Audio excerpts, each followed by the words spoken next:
I came to pick up my daughter, and my ex told me her ex was moving in, and there was no discussion. So I said, then neither is the court date. The hallway smelled different. Not perfume, not cleaning spray. Something heavier. Male cologne layered over our daughter's strawberry shampoo. 2 duffel bags sat against the wall near the shoe rack. Black.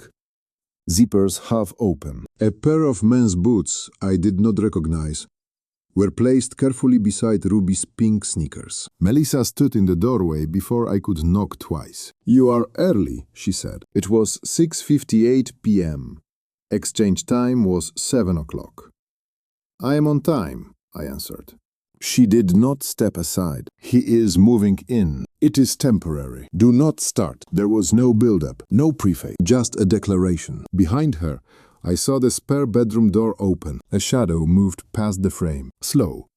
Deliberate. "When did you decide this?" I asked. "Earlier today. He does not have anywhere to go. We are adults. Be mature. Be mature." That word again. It always meant comply. "Is he sleeping here while Ruby is here?" I asked. "Obviously," she said. "Do not make this dramatic." Ruby appeared at the end of the hallway. She held her stuffed rabbit against her chest. She looked at me. Then she looked back toward the spare room. Her shoulders tightened. "Go finish packing your things," Melissa told her. Ruby did not move. "Go," Melissa repeated, sharper this time. The shadow in the spare room stepped closer to the doorway. Dylan. Same posture, same tight smile. He raised a hand like we were at a barbecue instead of a custody exchange. "Hey man, it is just temporary." Temporary is not a legal category. I looked at Melissa. "Our order says material changes in living arrangements require notification and mutual agreement," I said. She rolled her eyes. "He is not moving into a war zone. He is staying in the spare room. You did not notify me. I am notifying you now." That was not how it worked. I crouched down in front of Ruby. "Are you ready?" I asked. She nodded, but her fingers twisted the rabbit's ear until the fabric bent. "Mom said, do not make it a big deal," she whispered. I stood up slowly. "Then neither is the court date," I said. Melissa blinked. "You are unbelievable." "No," I answered.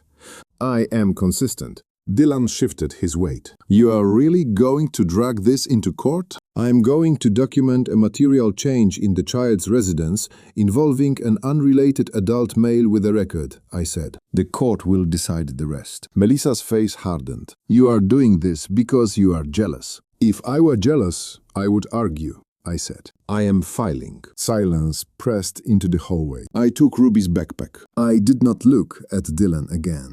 As I walked to the elevator, Melissa called after me. "If you do this, you will regret it." Regret is emotional. Paperwork is procedural. Inside the elevator, Ruby leaned against me. "Is he staying forever?" she asked. "No," I said. "Nothing is forever when it violates an order." When the doors closed, I opened my phone. I did not text her. I called my attorney. "Material change," I said when she answered. "Effective today." I did not sleep that night. Not because I missed Melissa. Not because I was scared of Dylan. I stayed awake because deadlines are real in family court, and I meant to file is not a defense. At 3:14 a.m., I sat at my kitchen table with the custody order printed out, highlighted like a crime scene map. The paper smelled like toner and stale coffee. The words were not dramatic. They were precise. Material change. Notification. Unrelated adult occupant. Child stability. At 7:05 a.m., I dropped Ruby at school. She got out of the car, paused, then said something small that landed hard. "Mom told me not to say his name around you," she whispered. My hand tightened on the steering wheel. "Did she say why?" I asked. She shrugged. Her eyes went to the ground. "Because you get serious." I watched her walk to the entrance. Her rabbit was tucked into her backpack like contraband. When I got back to my car, I did not call Melissa. I did not warn her. I called attorney Sandra Wu. "Emergency motion," I said. Sandra did not ask how I felt. She asked for facts. Timeline. Yesterday at 6:58 p.m. she told me he is moving in. No discussion.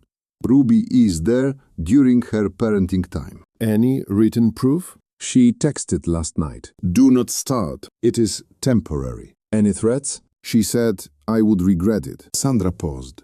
I heard a keyboard click. Then her tone sharpened. Do you have third-party documentation that he's actually there overnight? That was the hinge. People lie in court. Paper does not. I can get it, I said. I drove straight to Melissa's building. Not to confront her, to document. Her building was mid-rise, professionally managed, the kind that loved rules and hated surprises. There were cameras at every entrance, a concierge desk, a leasing office that smelled like air freshener and quiet judgment. I introduced myself to the property manager, Miss Castillo, with my calmest voice. My name is Owen Carter. I was listed as an authorized guest for Unit 1407 during my relationship. I have a child who stays there. I need to confirm whether an additional adult has been residing there overnight. Mrs. Castillo blinked, already defensive. We cannot release tenant information. I am not asking for tenant information, I said. I am asking for building security footage for a safety matter involving a minor. I can provide the custody order and my identification. I will also submit a formal request through counsel. I slid the papers across the counter. The order, my driver's license. A photo of Ruby. Her posture changed when she saw the word minor. We do not provide footage to individuals, she said, softer now. But we will preserve footage if we receive a request from an attorney or law enforcement. Preserve it, I said. From yesterday at 6 p.m. to 11 p.m. and again overnight from 11 p.m. to 7 a.m. Cameras at the main entrance and the elevator bank. Missus. Castillo hesitated. Then she nodded once. I will flag it. What is the reason you are requesting preservation? Unapproved adult occupant in a unit where a child sleeps, I said. I'm filing an emergency motion. She did not ask who. She did not ask why. She asked the only question that mattered. Was your name on the lease? It was, I said. It is not now. Her eyes narrowed, like she could smell conflict even through laminate countertops. We have had issues with that unit recently, she said carefully. Noise complaints. Smoking on the balcony. It started this week. This week. My jaw tightened. I would like a written note stating the building is preserving footage and documenting complaints, I said. We can provide an incident log for the unit, she said. To the tenant, or to counsel with proper authorization. Sandra would handle the authorization. My job was to ensure the data existed when the lies started. I left the leasing office and sat in my car. I did not feel triumphant. I felt focused. I called Sandra again. They will preserve footage, I said. They also mentioned new noise complaints and balcony smoking. Sandra exhaled once. Not relief. Approval. Good, she said. We will subpoena footage if necessary. In the emergency filing, we will reference building surveillance as potential corroboration of overnight occupancy. What about psychological evaluation? I asked. That comes after the emergency order, she said. But we can see it now. We will request a temporary order restricting unrelated adult overnight guests and ask the court to appoint a guardian ad litem. See it now. I liked that phrasing. Controlled.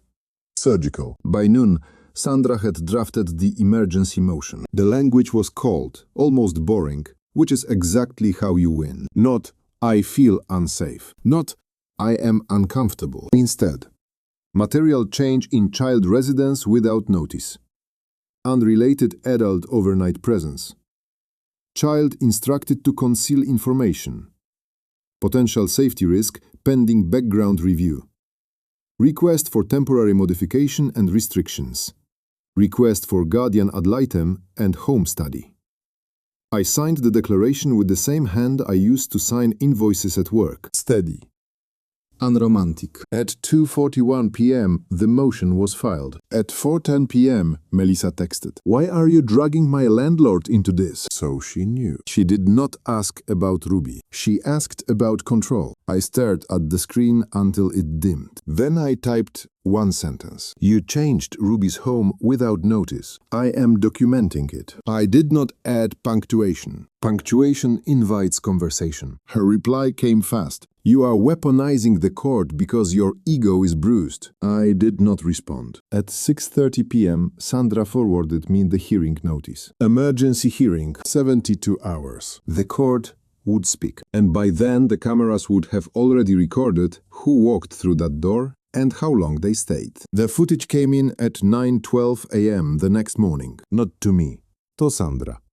She forwarded only a single line first. You need to see this before the hearing. Attached was the incident log from Melissa's building. Timestamp 12:43 a.m. Location 14th floor hallway. Complaint. Loud male shouting. Profanity. Door impact sound. Child crying heard. My stomach did not drop. It locked. Below the written complaint was a notation from on-site security.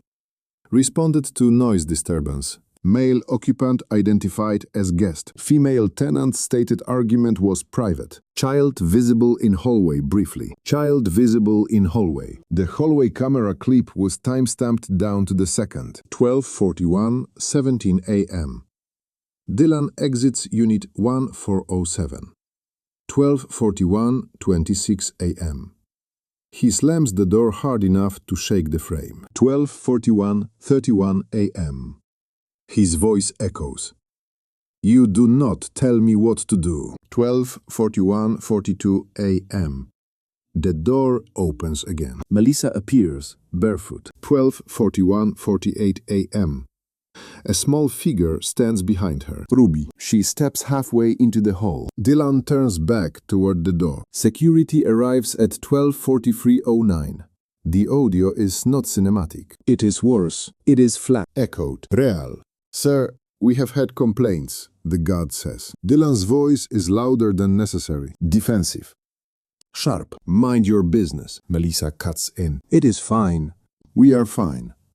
Security writes the incident number down on a tablet. At 12:44:32 a.m., the door closes again. Ruby is the last thing visible before the frame freezes. I watched the clip twice. Not because I needed to, because I wanted to feel exactly how angry I was before walking into court. Sandra called at 9:26 a.m.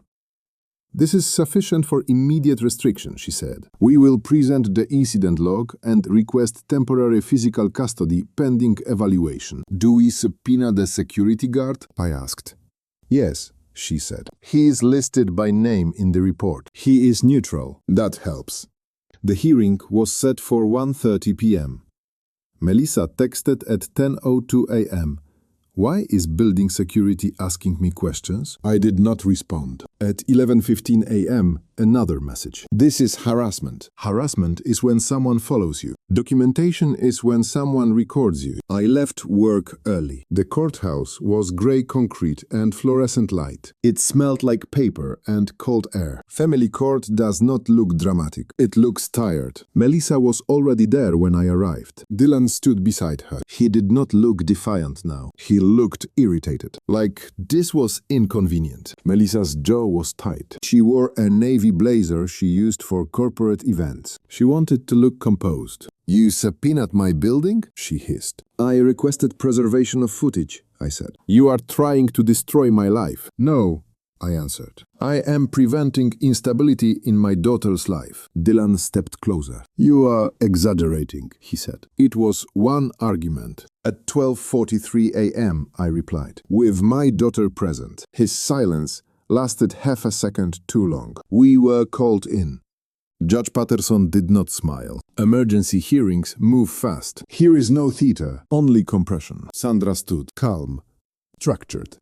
Your Honor, we are requesting temporary modification due to a material change in the child's residence. An unrelated adult male with documented disturbances is now residing overnight without notice to the co-parent. Additionally, the child was instructed to conceal information, and there has been a verified noise incident involving raised male voices at 12:43 a.m., with the child present. She handed over the incident log. The courtroom was quiet enough to hear paper move. Melissa's attorney rose. This is an isolated disagreement. The father is weaponizing normal adult conflict. Judge Patterson did not look up. At 12:43 a.m., the judge asked. Melissa spoke before her attorney could stop her. It was not like that. The judge's eyes lifted slowly. Then explain what it was like. Melissa hesitated. Dylan shifted in his seat. It was a misunderstanding, Melissa said. He was stressed. And the child? The judge asked. She was asleep. Sandra spoke without raising her voice. The incident report states the child was visible in the hallway during the altercation. Judge Patterson read silently for several seconds. Then,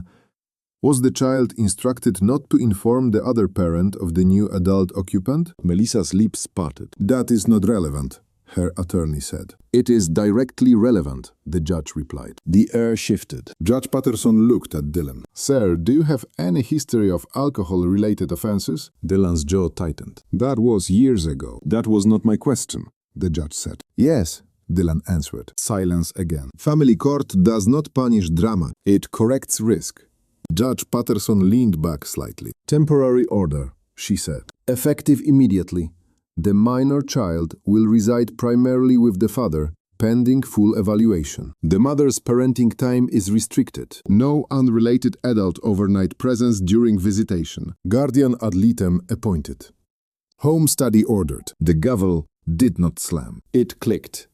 Melissa's face drained of color. Dylan leaned back as if someone had pulled a chair out from under him. I did not smile. I did not feel victorious. I felt alignment. As we exited the courtroom, Melissa grabbed my arm. You actually did this, she said, voice low. I looked at her hand until she let go. You said there was no discussion, I replied. Now there is a record. Behind her, Dylan walked down the hallway, alone. He did not wait for her. Psychological evaluations are not dramatic. There are no shouting matches, no cross-examinations. There is a clipboard, a neutral tone, and long silences that expose more than accusations ever could. Doctor.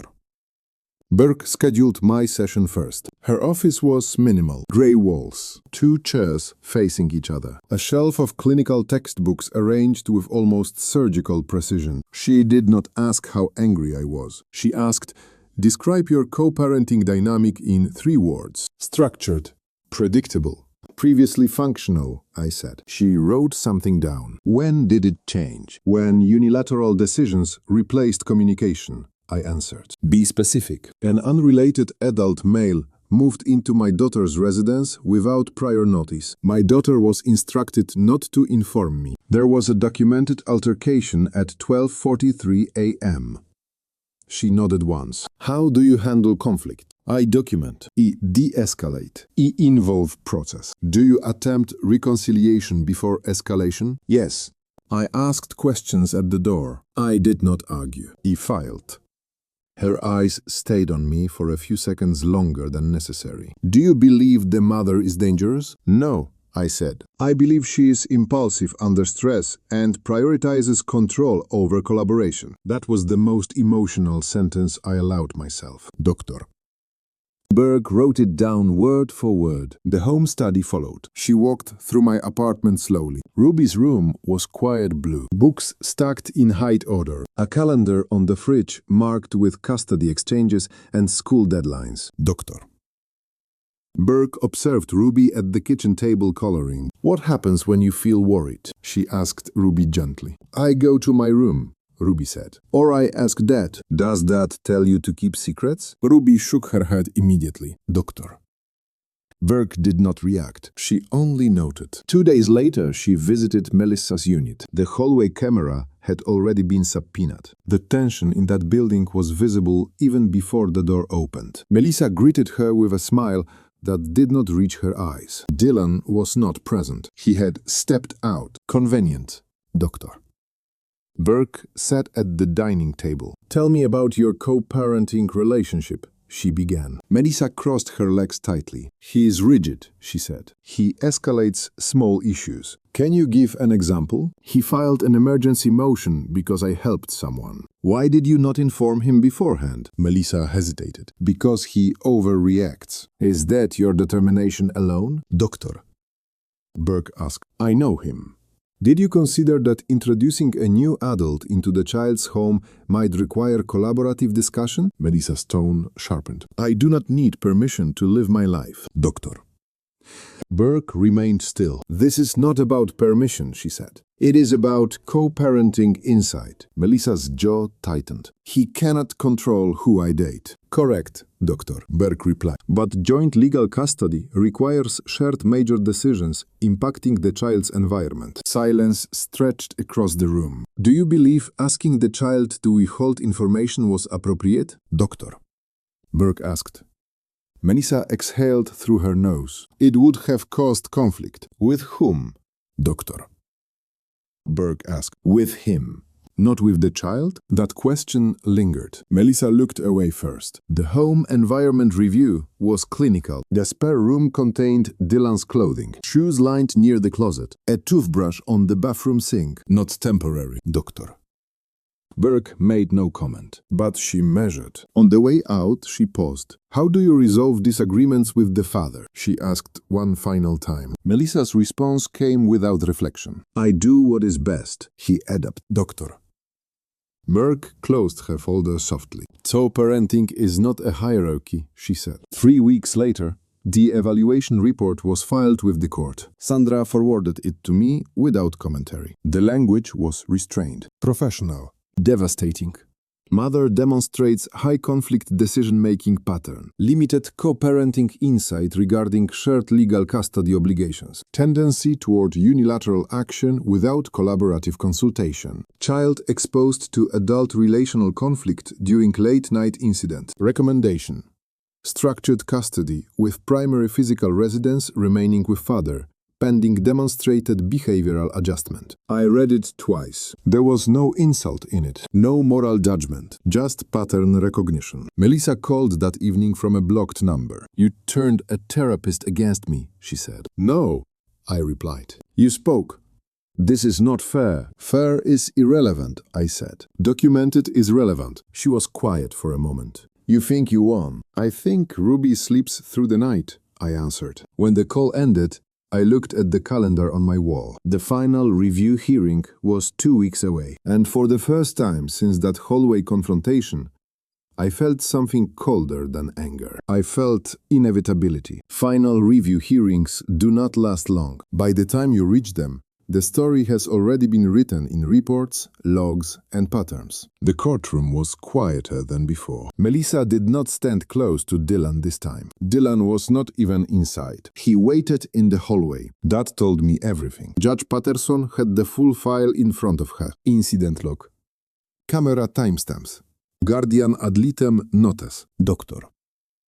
Burke's evaluation. Temporary compliance records. Paper does not get emotional. It accumulates. Sandra spoke first. Your Honor, since the temporary order, the child has remained stable in the father's residence. School attendance consistent. No additional behavioral concerns. The mother has complied with restricted visitation, but has not demonstrated meaningful co-parenting insight in sessions. The judge nodded once. Melissa's attorney stood. The mother loves her child. This was a relationship misunderstanding that escalated. The judge looked at Melissa directly. Do you understand why your unilateral decision triggered court intervention? This was the moment. Not dramatic. Not loud. Just a question. Melissa inhaled. He overreacted, she said. The courtroom air shifted slightly. The judge did not blink. Even after the incident at 12:43 a.m.? That was one argument, Melissa replied. And instructing the child to withhold information? Melissa's lips pressed thin. I did not want conflict. Judge Patterson closed the file gently. Joint legal custody requires cooperative decision-making, she said, not post-fact notification. Silence.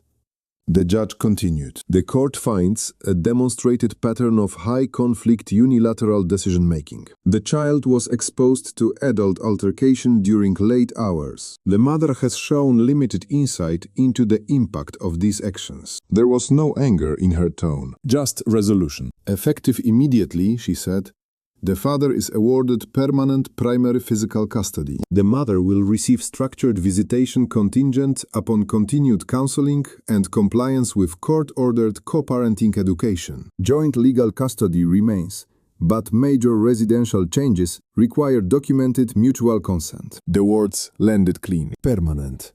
Melissa's shoulders stiffened. For the first time since this began, she did not argue. She did not accuse me. She did not look at Dylan. She stared at the bench as if the bench had betrayed her. The gavel clicked. That was it. No explosion.